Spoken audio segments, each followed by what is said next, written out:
من الشيطان الرجيم. بسم الله الرحمن الرحيم. إن الحمد لله نحمده ونستعينه ونستهديه ونستغفره ونعوذ بالله من شرور أنفسنا ومن سيئات أعمالنا. من يهده الله فلا مضل له ومن يضلل فلا هادي له. أشهد أن لا إله إلا الله وحده لا شريك له وأشهد أن محمدا عبده ورسوله لا نبي بعده. سبحانك لا علم لنا إلا ما علمتنا إنك أنت العليم الحكيم.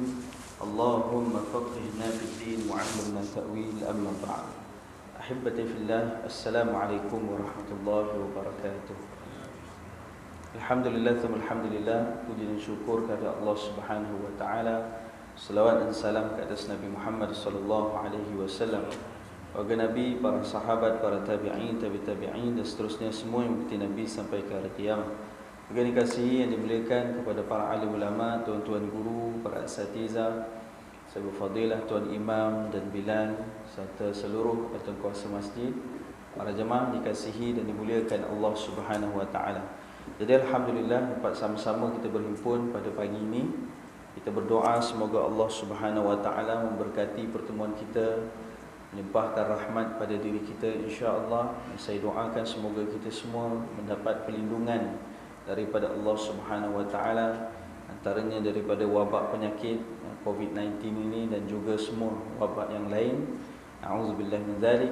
Dan kita juga berdoa semoga Allah Subhanahu wa taala menjadikan kita pada saat-saat diuji ini diberikan Allah Subhanahu wa taala dengan kesabaran dan ketakwaan. Semoga kita menjadi hamba-hambanya yang bertakwa, hamba-hambanya yang sabar dan bersyukur. Dan semoga juga segala nikmat yang Allah kurniakan ini dapat kita manfaatkan. Yang ini nikmat kesihatan kita, nikmat kehidupan kita semuanya. Semoga mudah-mudahan dapat kita manfaatkan untuk kita mudah-mudahan mencari bekalan sebelum kita bertemu dengan Allah Subhanahu wa taala di yaumul akhirah nanti insya-Allah. Dan saya juga berdoa semoga kita semua sentiasa dalam rahmat Allah SWT. Dan saya doa semoga semua jemaah dikurniakan dengan keberkatan rezeki, keberkatan kehidupan semuanya. Semoga sebagaimana kita berhimpun di dalam majlis ilmu yang disebut sebagai Raudhatun min Riyadhil Jannah, taman syurga di dunia, semoga kita semua dihimpunkan Allah Subhanahu wa taala di dalam jannahnya, jannah Firdaus bersama Nabi sallallahu alaihi wasallam, orang-orang bertakwa dan orang-orang yang kita kasihi insya-Allah. Amin ya rabbal alamin. Jadi para jemaah dikasihi Allah Subhanahu wa taala, tamunya semua sihat ya? Alhamdulillah ya. Jadi para jemaah dikasihi Allah Subhanahu wa taala. Jadi dia jadi gayat sikit dah, depan ni banyak sangat kamera. Ala kulli hal, kita insya-Allah pada pagi ini kita akan sambung berkenaan dengan perbincangan dan tazkirah. Namun pada pagi ini saya mohon izin untuk sedikit kita masuk kepada satu perbincangan yang lain, iaitu berkenaan dengan azan. Dan kita akan bincangkan 5 amalan yang dinyatakan oleh Imam Ibn Qayyim Al-Jauzi serta dengan apa yang diajarkan, yakni dari hadis Nabi sallallahu alaihi wasallam, amalan-amalan yang kecil, yang ringan, tetapi nilainya besar di sisi Allah Subhanahu wa taala, khusus bagi kita yang mendengar azan. Dalam kehidupan kita mendengar sebanyak 5 kali sehari panggilan azan, rupa-rupanya di situ ada amalan diajarkan Nabi sallallahu alaihi wasallam yang akan memberikan manfaat, keutamaan yang begitu besar bagi diri kita di dunia dan di akhirat dan mudah-mudahan dengan itulah Allah SWT menjadikan asbab dari kita beramal dengan apa yang kita pelajari insya-Allah pada pagi ini. Allah menjadikan kita di kalangan hamba-hamba yang berjaya dalam hidup di dunia dan di akhirat insya-Allah. Amin ya rabbal alamin. Jadi sebelum itu para jemaah dikasihi Allah Subhanahu wa taala, di zaman Nabi sallallahu alaihi wasallam ketika mana sebelum disyariatkan azan. Jadi azan ini merupakan sebuah syariah yang disebutkan syiar, sebuah syiar yang mana diajarkan baginda Nabi Muhammad sallallahu alaihi wasallam. Kerana pada ketika Nabi sallallahu alaihi wasallam tiba di Madinah Al-Munawwarah setelah hijrahnya Nabi sallallahu alaihi wasallam, kira-kira lebih kurang 9 bulan daripada waktu Nabi tiba di Yathrib itu, jadi namanya menjadi Madinah setelahnya, maka ada satu hadis daripada Abdullah ibn Umar radhiyallahu anhuma menyatakan bahawa ketika mana kaum muslimin bila dia berada di Madinah lalu telah pun disyariatkan untuk salat, maka pada waktu itu mereka pun berbincang-bincang berkenaan dengan bagaimana untuk memanggil kepada kaum muslimin untuk pergi bersolat. Jadi ada yang mencadangkan ada yang mencadangkan waqala ba'duhum, disebutkan di antara mereka para sahabat itu berkata, ittakhidhu naqusan mithla naqusin nasara. Ada yang bercadang, apa kata kalau kita menggunakan loceng, jadi ketuk-ketuk loceng, macam mana orang-orang Nasrani mengetukkan atau menggunakan loceng. Jadi ini cadangan lah daripada beberapa sahabat yang berbincang itu. Kemudian ada yang menyatakan pula waqala ba'duhum bal buqan mithla qarnil yahudi, ataupun macam mana kalau kita gunakan trompet, panggil kan tun, gitulah, wallahu alam. Jadi katanya seperti mana yang digunakan trompet ini oleh orang-orang Yahudi. Kemudian dikatakan waqala Umar,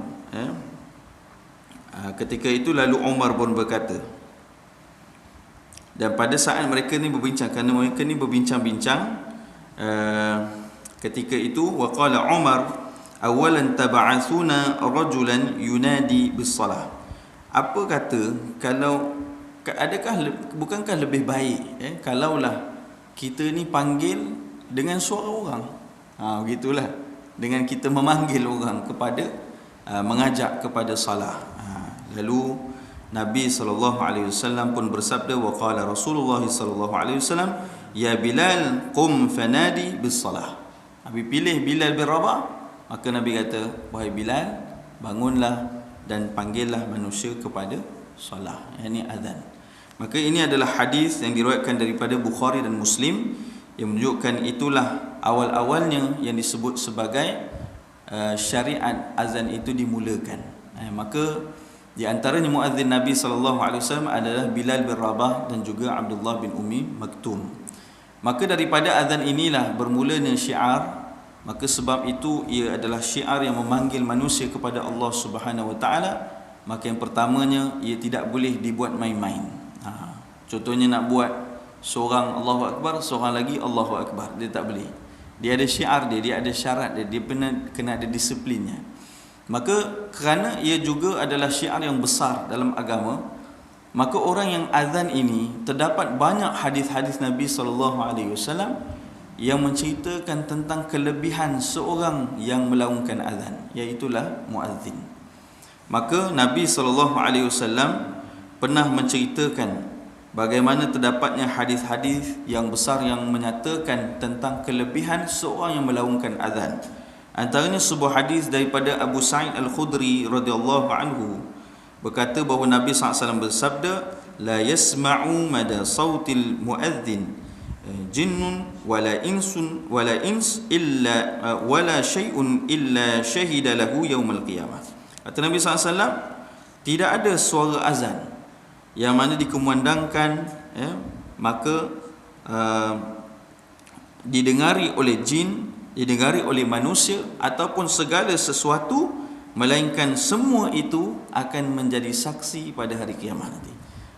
Subhanallah. Jadi bererti daripada ini, subhanallah, seorang yang melakukan azan selama mana suaranya sampai, selama mana suaranya sampai, maka seluruh makhluk itu akan menjadi saksi atas kebaikan yang dilaksanakan, iaitu memanggil manusia kepada Allah Subhanahu Wa Taala pada hari kiamat nanti.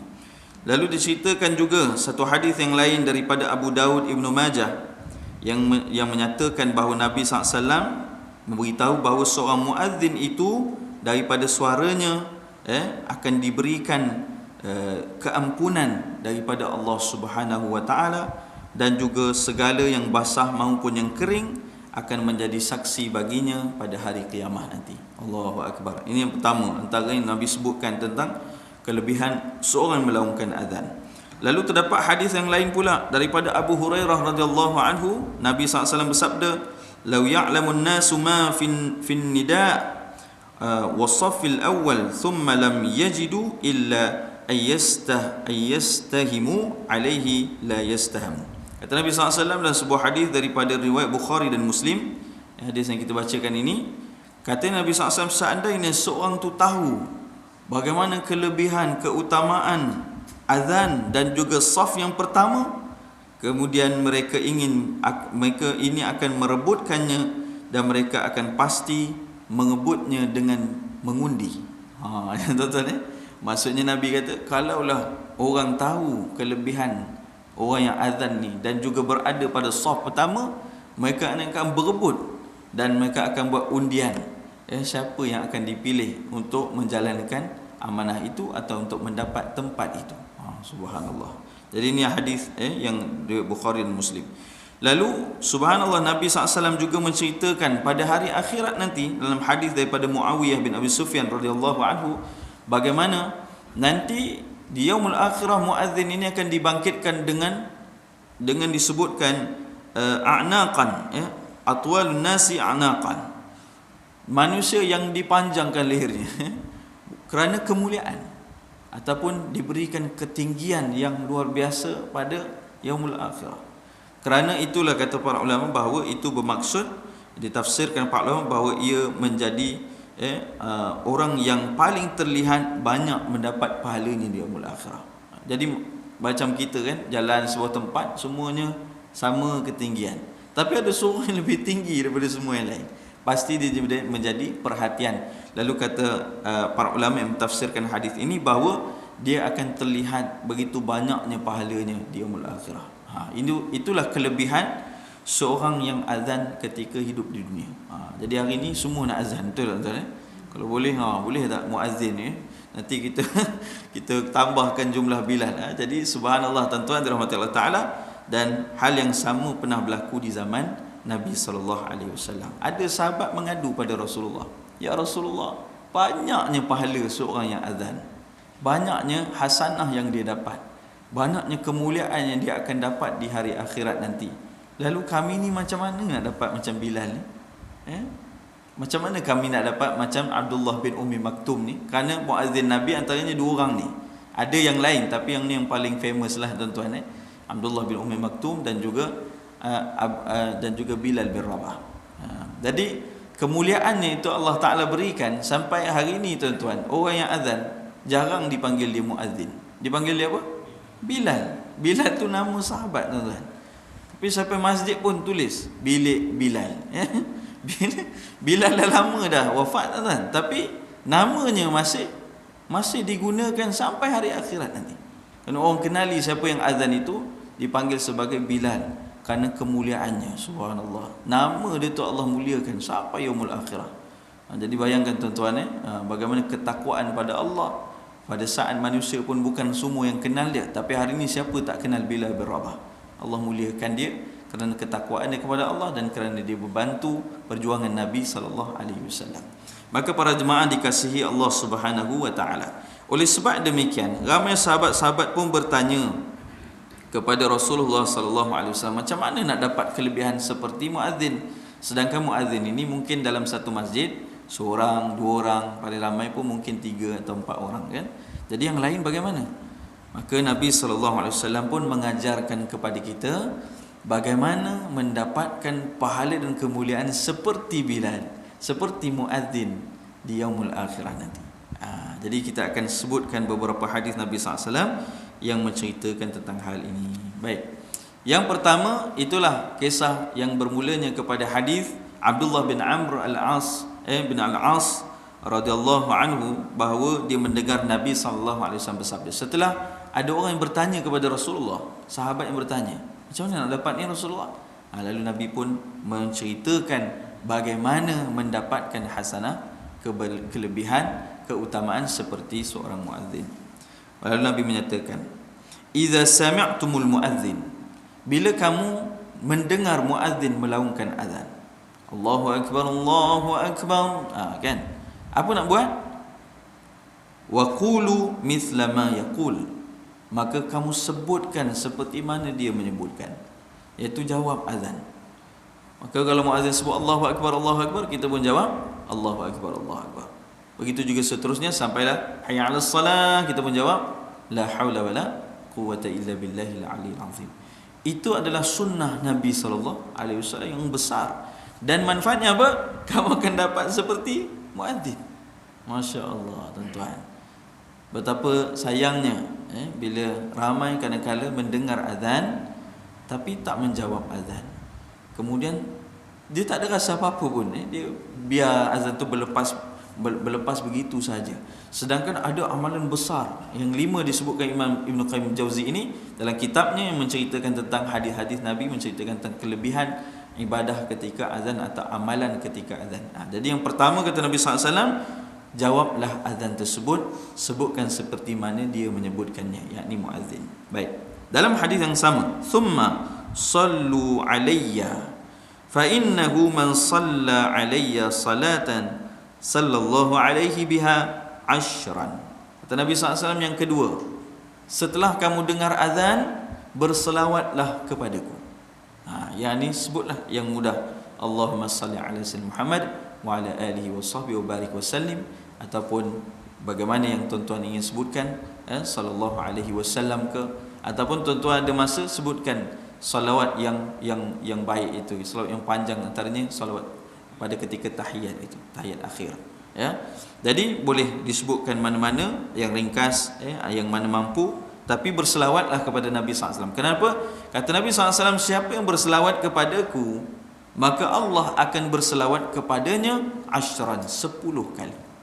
Oh subhanallah. Jadi tuan-tuan, para ulama menyatakan apa yang diertikan dengan Allah berselawat kepada orang yang berselawat kepada Nabi SAW 10 kali itu. Katanya yang diertikan dengan salawat, yakni dari Allah Ta'ala kepada hambanya itu adalah keampunan yang diberikan Allah kepadanya. Jadi tuan-tuan, besar tu keampunan dari Allah Ta'ala. Maka itulah di antara kelebihan selawat. Dan kelebihan berselawat selepas azan ini sunnah Rasulullah sallallahu alaihi wasallam. Nampak macam ada nampak azan. Memang ini yang disebutkan Nabi sallallahu alaihi wasallam. Baik. Itu amalan yang kedua. Thumma sallallahu li al-wasilah fa innaha manzilatun fil jannah la tanbaghi illa li'abdin min ibadillah. Kata Nabi SAW yang ketiga, bila setelah selesai azan, maka doalah kepadaku, doalah kepada Allah SWT untukku. Yang ni apa dia? Supaya mendapatkan al-wasilah. Lalu Nabi jelaskan apa tu al-wasilah. Kata Rasulullah sallallahu alaihi wasallam, wasilah itu adalah rumah mahligai di dalam syurga Allah Subhanahu wa taala yang diperuntukkan Allah Subhanahu wa taala bagi hamba-Nya. Dan Nabi menyebutkan wa arju an akunu ana huwa, dan aku berharap akulah yang diberikan wasilah itu. Jadi tuan-tuan dirahmati Allah Subhanahu wa taala, sebenarnya ketika Isra wal Mi'raj, Nabi sallallahu alaihi wasallam melihat sebuah mahligai dalam syurga Allah taala yang kemuliaannya, yang kehebatannya. Lalu Nabi bertanya kepada Jibril alaihissalam, ya ini apakah ini ya Jibril alaihissalam? Maka Jibril menjawab, inilah dia al-wasilah ya Rasulullah SAW, ya Allah jadikan kepada hamba-Nya. Lalu Nabi menyatakan apa? Wa arju an akunu ana wa, dan aku berharap akulah orang yang akan diberikan dengan wasilah itu.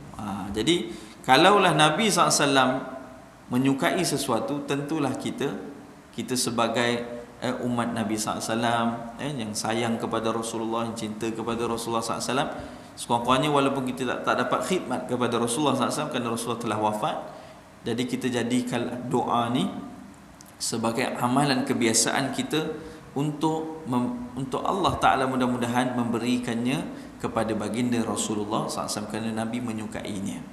Maka faman sa'ala li al-wasilah, lalu kalau siapa yang berdoa kepadaku untuk mendapatkan al-wasilah itu dari Allah SWT, halat lahu syafa'ah, dia akan dihalalkan syafa'ah. Subhanallah. Jadi tuan-tuan dirahmati Allah Subhanahu wa taala, ramai orang bertanya, macam mana nak dapat syafaat Rasulullah SAW di yaumul akhirah? Macam mana nak dapat? Ini antara jalannya. Ya Rasulullah sebut jelas, kamu doa kepadaku supaya mendapat wasilah, halat lahu syafaat, bagi halat bagi orang itu akan mendapat syafaat dari maknanya syafa'ah al-uzma, syafaat dari Nabi SAW dengan izin Allah SWT pada hari akhirat nanti. Jadi ini adalah hadis daripada riwayat Muslim. Lalu para jemaah dikasihi Allah Subhanahu wa taala, dalam sebuah hadis yang lain daripada Jabir bin Abdullah radhiyallahu anhu menceritakan apakah doa itu. Saya yakin semua jemaah dah pernah dengar dan dah pernah hafal doa ini. Cuma hari ini alhamdulillah kita tahu bahawa doa ini doa diajarkan Nabi SAW dan ada kelebihan bila kita beramal dengan membacanya setiap kali selepas mendengar azan. Lalu man qala, kata Nabi SAW, man qala hina yasma'un nida, barang siapa yang membacakan doa ini selepas dia mendengar azan, Allahumma rabb hadhihi ad-da'wati tammati was-salatil qa'imah ati Muhammadan al-wasilata wal fadilah wa ba'athu maqaman mahmudan alladhi wa'adtah innaka la tukhliful mi'ad. Jadi katanya dalam doa ini maksudnya, ya Allah, Rabb pemilik dakwah yang sempurna, salat yang ditegakkan, berikanlah kepada Muhammad sallallahu alaihi wasallam itu al-wasilah dan fadilah, yakni kedudukan yang mulia, dan bangkitkanlah Nabi SAW sehingga dia menempati maqam atau kedudukan yang terpuji yang telah engkau janjikan kepadanya, sesungguhnya engkau tidak memungkiri janji. Jadi daripada situ kata Nabi SAW, siapa yang beramal membacanya, halat lahu syafa'ati yaumal qiyamah, akan dihalalkan baginya atau dia berhak mendapat syafaatku pada hari akhirat. Allahu akbar. Jadi tuan-tuan dirahmati Allah Subhanahu wa taala, apa kelebihan syafaat Nabi SAW? Pada hari akhirat kita dibangkitkan di mahsyar. Pada saat itu ramai manusia menunggu bilakah waktu dia akan dihisab oleh Allah SWT. Sampai ribuan-ribuan tahun lamanya, 50,000 tahun lamanya menunggu. Tapi orang-orang yang mendapat syafaat Nabi SAW dengan izin Allah SWT, dia akan diberikan kemudahan, kecepatan. Bahkan dia dibangkit bukan dengan keaiban. Ada orang bangkit matanya buta kerana dia ini meninggalkan Quran, tidak meyakininya, tidak membacakannya pada kehidupan di dunia. Dia ada yang bangkit dalam keadaan perutnya yang bergerak mengesut dengan perutnya yang besar, kerana saat hidup di dunia dia makan harta-harta yang haram, dia makan perkara-perkara yang syubhah yang haram. Yang juga bangkit dalam keadaan tak ada anggota tangan kaki, tak ada anggota badan sebagainya hilang, kerana pada saat hidup di dunia dia telah menggunakannya untuk bermaksiat kepada Allah Subhanahu wa taala. Jadi hal-hal ini berlaku, kata Nabi SAW, bagi orang-orang yang melakukan dosa kepada Allah Subhanahu wa taala, dibangkitkan dalam keadaan semikian di yaumul akhirah. Namun ada orang-orang yang bangkit dalam keadaan kemuliaan, wajahnya berseri bersinar, diberikan pakaian yang didudukkan pada kedudukan yang mulia di bawah arasy Allah Subhanahu wa taala, bayang-bayangnya. Lalu ada juga manusia yang nanti akan diizinkan untuk minum daripada Kautsar, Al-Kautsar, seperti mana yang turun dalam Al-Quran, inna a'tayna kal kautsar. Jadi subhanallah, ada yang dapat minum daripada, kata Nabi SAW, itu adalah air yang mengalir daripada syurga, daripada sungai syurga, kemudian menjadinya sebuah telaga yang di sekitarnya terdapat bekas-bekas minuman yang mana banyaknya seperti bintang di langit. Lalu dari umatku akan meminumnya, siapa yang meminumnya hilanglah dahaganya buat selama-lamanya. Jadi ini di antara orang yang diberikan syafaat Nabi SAW dengan izin Allah. Begitu juga titian sirat, begitu juga timbangan amal yang disegerakan, titian sirat yang dipermudahkan dan dimasukkan dengan ke dalam jannah Allah SWT, syurganya, dengan keadaan dipercepat dan dipermudahkan Allah Subhanahu wa taala. Jadi inilah kerana apa kita perlukan syafaatul uzma, yakni syafaat Nabi SAW yang daripada izin Allah Subhanahu wa taala. Begitu juga Al-Quran yang akan memberi syafaat pada hari akhirat. Lalu para jemaah dikasihi Allah Subhanahu wa taala, maka doa ini tuan-tuan dirahmati Allah Subhanahu wa taala, jangan kita tinggalkan, kita bacakan. Ya. Jadi sudah ada amalan yang kita boleh biasakan. Karena itulah tuan-tuan dirahmati Allah Subhanahu wa taala, dalam hidup ini Allah Ta'ala menceritakan bagaimana Allah telah mengutuskan kepada kita Nabi Muhammad SAW kepada seluruh alam membawa rahmat. Wa ma arsalnaka illa rahmatan lil alamin. Dan tidaklah diutuskan kamu wahai Muhammad SAW melainkan menjadi rahmat bagi seluruh alam. Jadi antara rahmat yang turun bersama Nabi SAW itu dalam pengutusannya adalah kepada kita juga, iaitu Nabi mengajarkan kita amalan-amalan yang ringkas tetapi akan memecutkan diri kita, yakni dengan mempercepatkan untuk kita mendapat sesuatu kelebihan yang besar, bukan hanya di dunia tapi di yaumul akhirah. Jadi umur kita tak sepanjang umat terdahulu. Ya, amaru ummati ma baina 60 aw 70. Umur umatku antara 60 70. Itu kebiasaan. Ya, ada yang lebih, ada yang kurang mengikut macam mana Allah mentakdirkan pada dia. Tapi itu kebiasaannya umur umatku berbanding umur umat terdahulu. Contohnya umur umat Nabi Nuh alaihissalam. Nabi Nuh itu sendiri, bayangkan amalannya, dia berdakwah alfasanatin illa khamsina ama, 950 tahun dia berdakwah. Bayangkan amalan macam mana yang dibawa kalau orang yang beramal seperti ini di yaumul akhirah. Jadi kita bandingkan kalau umur 1000 tahun dengan umur 60 tahun, banyak kan beza itu. Jadi kerana kasih dan sayang Allah SWT, pengutusan Nabi SAW itu, Nabi mengajarkan bagaimana membuat amalan-amalan ringan tetapi memecutkan diri kita kepada pahala dan hasanah yang besar, kelebihan yang besar daripada Allah SWT. Di antaranya ini. Jadi kita dah sebutkan berapa tadi? 3. Iaitu yang pertama jawab azan, yang kedua berselawat pada Nabi SAW setelah azan, yang ketiga adalah membacakan doa selepas azan tadi. Jadi senang kan tuan-tuan? Boleh buat. Ringkas saja dan tak makan banyak masa dan tak tak susah pun kita nak laksanakan dia. Jadi ini kita boleh lakukan insya-Allah. Maka para jemaah dikasihi Allah Subhanahu wa taala, ada lagi zikir yang diajarkan Nabi SAW, yang diajarkan untuk kita lakukan selepas kita dengar azan. Dan kalau siapa yang zikir ini, kita dengarkan apa kelebihannya. Baik. Daripada Sa'ad bin Abi Waqqas radhiyallahu anhu qala Nabi sallallahu alaihi wasallam, man qala hina yasma'ul muadzin, siapa yang mendengar azan lalu dia menyebutkan zikir ini selepas dia dengar azan itu, asyhadu an la ilaha illallah wahdahu la syarika lah wa anna muhammadan abduhu wa rasuluh raditu billahi rabba wa bi muhammadin rasula wa bil islami dina. Kata Nabi SAW, siapa baca zikir ini selepas dia dengar azan, ghufira lahu dhanbuh, dia akan dihapuskan, diampunkan Allah Subhanahu wa taala dosa-dosanya. Allahu akbar. Jadi kita ada peluang-peluang ni. Rupanya Allah nak mengampunkan dosa-dosa kita selepas daripada azan lagi pun ada zikir yang akan menyebabkan dosa-dosa kita diampunkan Allah Subhanahu wa taala. Jadi hadis ini adalah hadis yang sahih riwayat Muslim. Lalu para jemaah dikasihi Allah Subhanahu wa taala, inilah di antara kelebihan yang kita boleh lakukan. Bagaimana zikirnya tadi? Asyhadu an la ilaha illallah wahdahu la syarika lah wa anna muhammadan abduhu wa rasuluh raditu billahi rabba wa bi muhammadir rasula wa bil islami dina. Baca tuan-tuan, ringkas sekali pun memadai.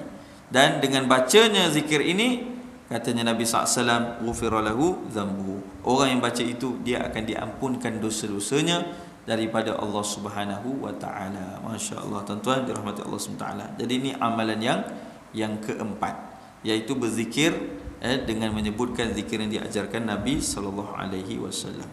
Maka ada satu lagi amalan yang disebutkan dalam hadis Abdullah bin Amr radhiyallahu anhu. Lalu Nabi SAW bersabda, qul kama yaqulun, jawablah azan itu seperti mana yang disebutkan oleh pada muazzin. Yakni bila ini satu hadis yang lain yang menceritakan bagaimana mendapat hasanah seperti muazzin, maka Nabi sebut seperti tadi. Iaitu yang pertamanya jawab azan, yang keduanya fa idzan tahaita fasal tu'tah, dan apabila selesainya azan itu dikumandangkan, maka berdoalah kepada Allah, maka akan dikabulkan insya-Allah. Jadi artinya ini hadis daripada Abu Daud dan riwayat Ahmad, dan dinyatakan hadis ini adalah hadis hasan. Artinya tuan-tuan dirahmati Allah Subhanahu wa taala, 5 amalan disebutkan Imam Ibn Qayyim Al-Jauzi berdasarkan himpunan dari hadis Nabi SAW ini adalah sesuatu yang mudah sangat dilaksanakan. 1 ketika azan dan 4 setelah azan. Jadi yang pertama, yakni kita menjawab azan. Kelebihannya mendapat sebagaimana hasanah orang yang melakukan azan tersebut. Yang kedua, iaitu berselawat kepada Nabi SAW dengan selawat yang ringkas. Kerana pada selawat itu sekali kita menyebutkan, maka Allah Ta'ala akan berselawat pada kita 10 kali, yakni keampunan dari Allah SWT. Yang ketiga, iaitulah membacakan doa selepas azan.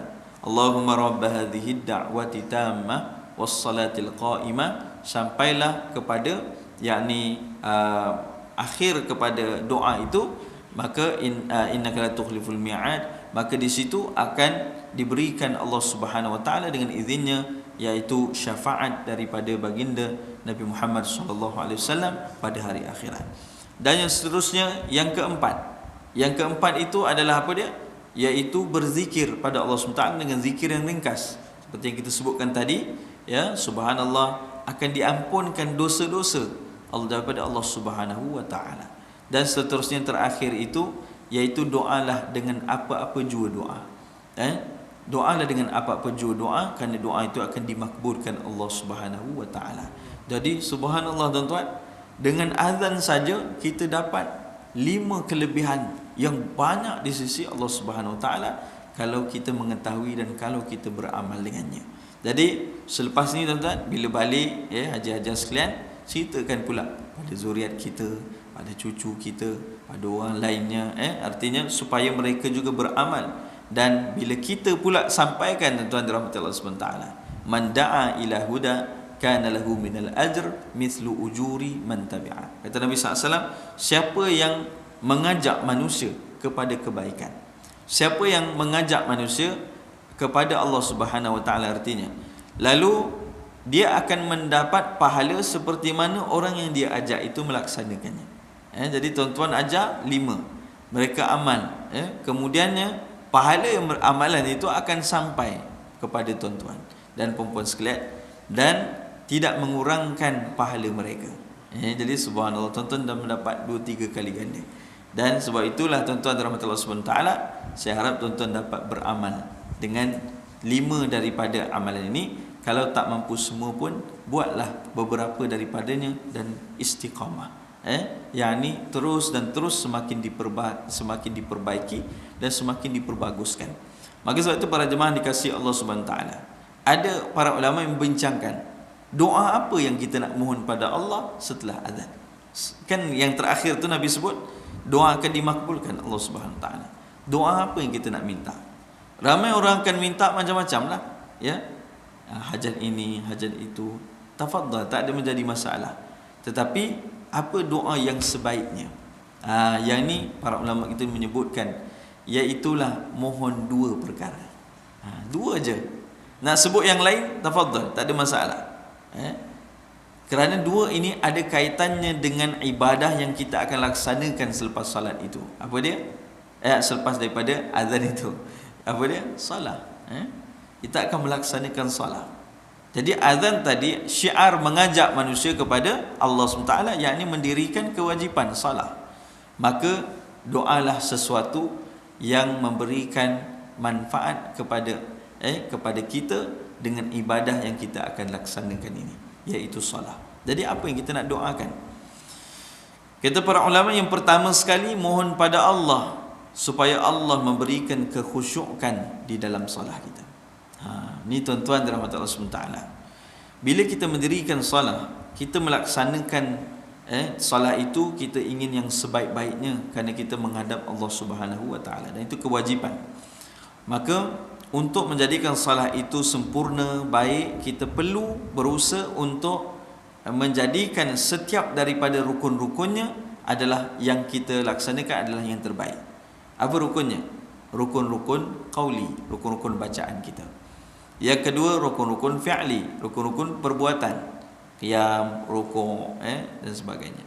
Jadi kita laksanakan 2 ni dengan pelajari ilmu, dengan kita lakukan yang terbaik. Baik, insya-Allah, semoga Allah menerimanya. Tetapi ketahuilah, rukun ni ada satu lagi, namanya rukun qalbi, rukun hati. Jadi bila ia melibatkan kepada hati, maka apa yang kita kena sempurnakan, iaitu hati kita supaya khusyuk saat salah. Jadi ada orang kata, macam mana nak sampai khusyuk ni? Kenapa nak capai? Kerana Allah sebutkannya dalam Al-Quran. Qad aflahal mu'minun alladzina hum fi salatihim khushu'un. Kata Allah SWT bahawa telah berjayalah orang-orang yang beriman, iaitu mereka pada salat mereka itu khusyuk. Artinya mereka sedang berusaha menjadi orang-orang yang khusyuk salatnya kepada Allah SWT. Lalu bagaimana mencapai kekhusyukan? Sama seperti belajar qauli dan fi'li, iaitu dengan mencari ilmu.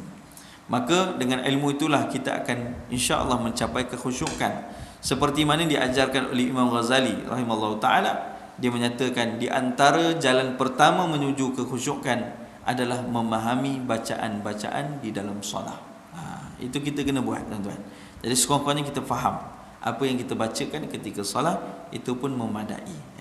Jadi para jemaah dikasihi Allah SWT, sebab itulah lepas itulah bawa kepada peringkat-peringkat yang lainnya.